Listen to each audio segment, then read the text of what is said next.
Hey everybody, I'm adjusting the volume to my computer because what I'm doing right now is on my computer. It's an old computer, as you notice.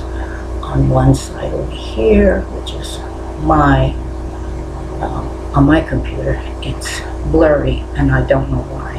Maybe I scratched my computer camera. I really don't know. But it is from the year 2002, so it is old.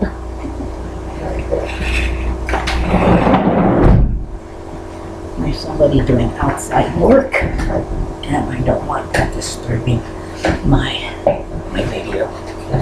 So I noticed I created a video yesterday and I uploaded it on YouTube, and it just didn't, I don't think you even seen half of the stuff I did. So let's start all over again. First of all, this is called the NDV Show Wooden Large Bead Loom. I got it from Amazon, and it's, let's see, everything I needed I forgot to bring up. Oh, let's see if I can find my measuring, and it has 180 springs, just this one spring here, and then the other side has 180 slots where you can, let's see, I'll get a piece of paper to show you where your thread goes in each individual slot depending on how wide you want your project.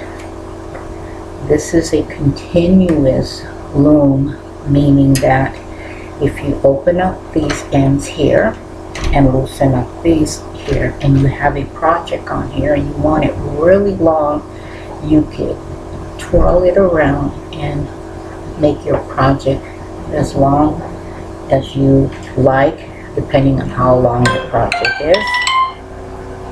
So I'm going to lock them both up on both ends because I have my hooks.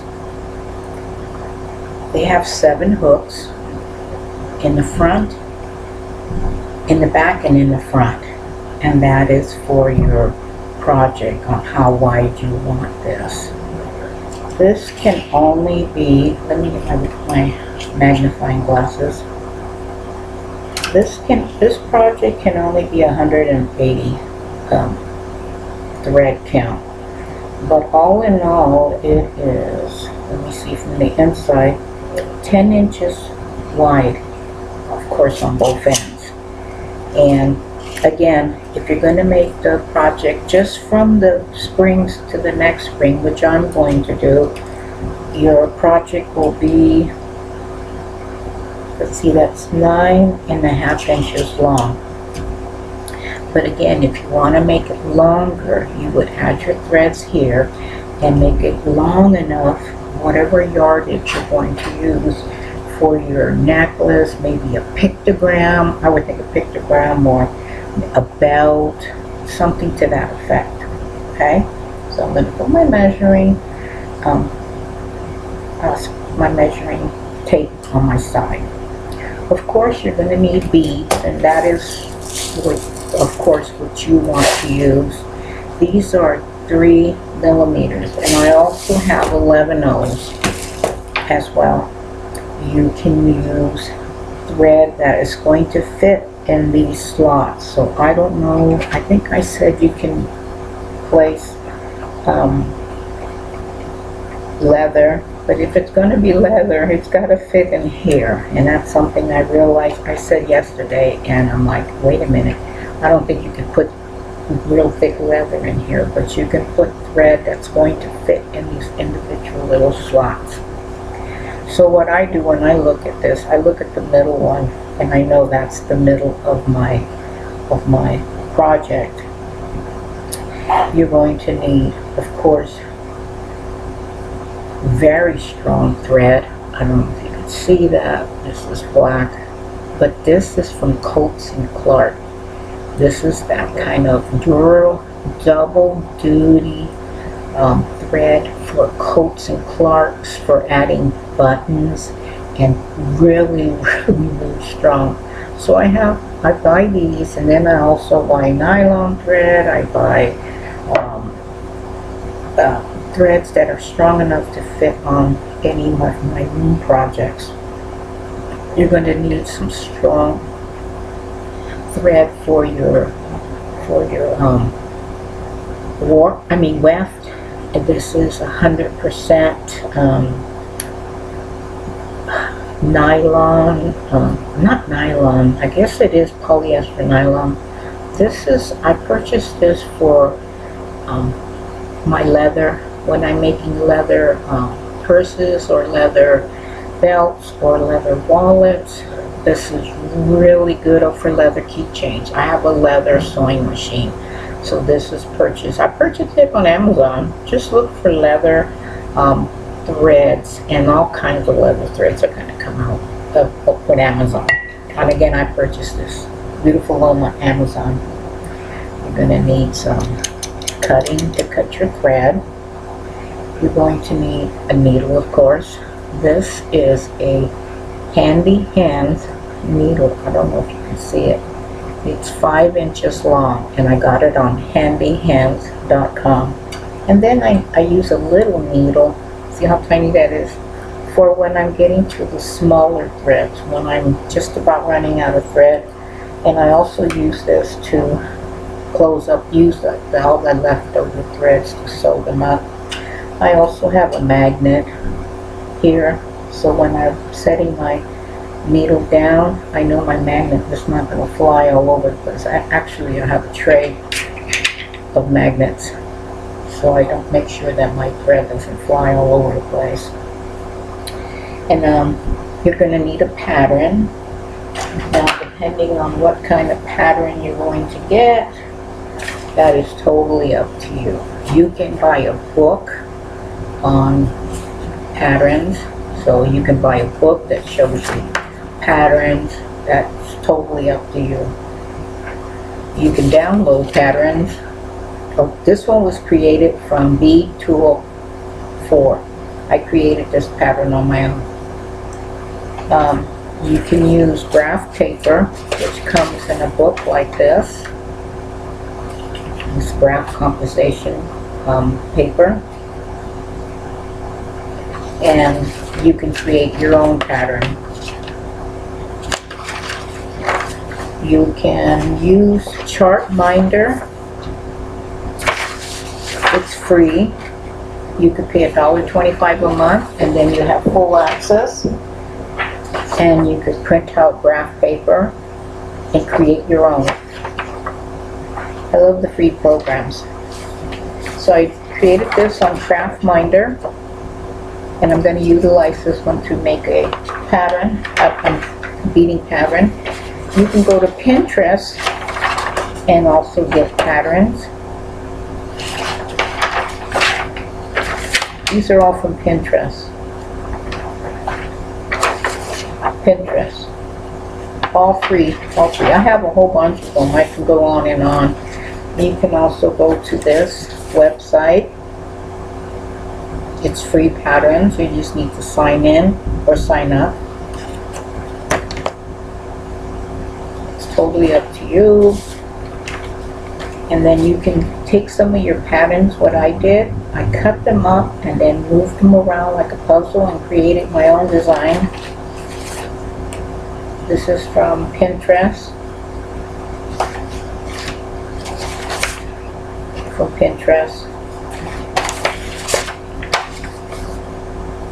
From that free pattern place. And then you can mark them whichever way you want from Pinterest. And then this is from Bead Tool 4. And I created a picture, I uploaded, and that's me.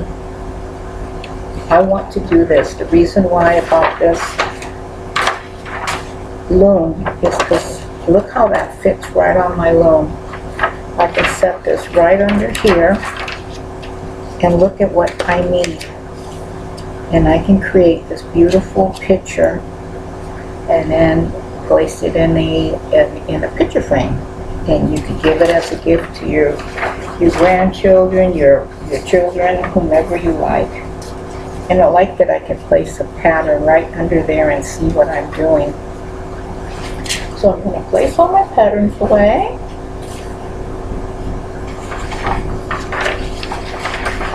Pardon me. I don't have a pause button, so I can't just pause this and stop the video. Actually, this is an old computer, so I don't have all that luxury of stopping my videos. So I'm going to place my patterns in my book. I bought this book, and I was kind of disappointed, and I'm going to tell you why. Because it's a repetitive pattern. I was supposed to get 48 patterns, and what I got was 48 of the same pattern except in different sizes. That was very disappointing for the money I paid for this. I was very disappointed. So next time I have to be very careful and read what I'm getting. So let me put that, and also, pardon me, if you're going to do a pattern, sticky notes help. So when you can see where you're at, you can just put your sticky note there, and there, and there, and there. So I'm going to get this pattern back out. I pulled out the wrong one because I had this under a magnifying glass, and obviously I can't see that there. So I have it here. I printed it. Didn't get any larger than this, as you can see. So that doesn't really help. I couldn't make it any larger. Some of the Pinterest patterns, you can't change them because that's the way the owner created them.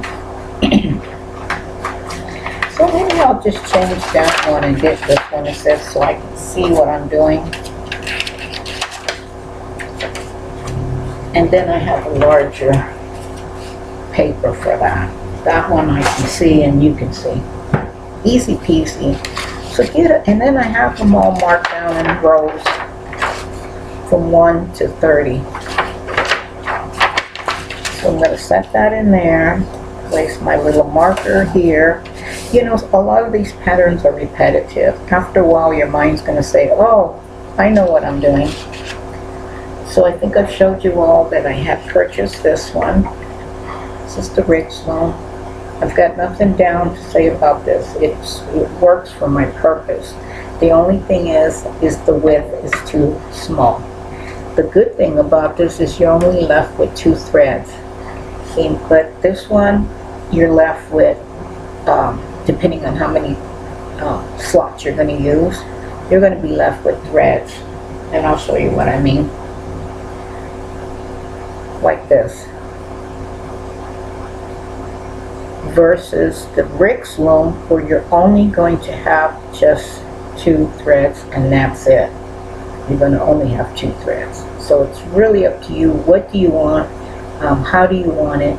With me, I don't mind having the extra threads because you can create, if with this, you can, I'm making this and then I'm going to make another one and I'm going to attach this to a longer piece so I can create a necklace. But I didn't realize that I can go on and on with this, and I could have made it longer, but I'm learning. So I'm placing my beautiful little bead away. Look how beautiful that turned out. Just beautiful. So it could be a bracelet. It's a nice gift if you want to give a gift to somebody. So let's get started. Let me put my bracelet in a container so I can finish this up later on today. So like I said yesterday, I noticed that I made the video, but you couldn't see what I was doing. It wasn't for a long time that I realized, uh-oh, I can't see, and I should have realized that. So let's start first with warping this loom, and we're at 14 minutes, so I'm going to stop this video and start with the new video. So this will be in parts.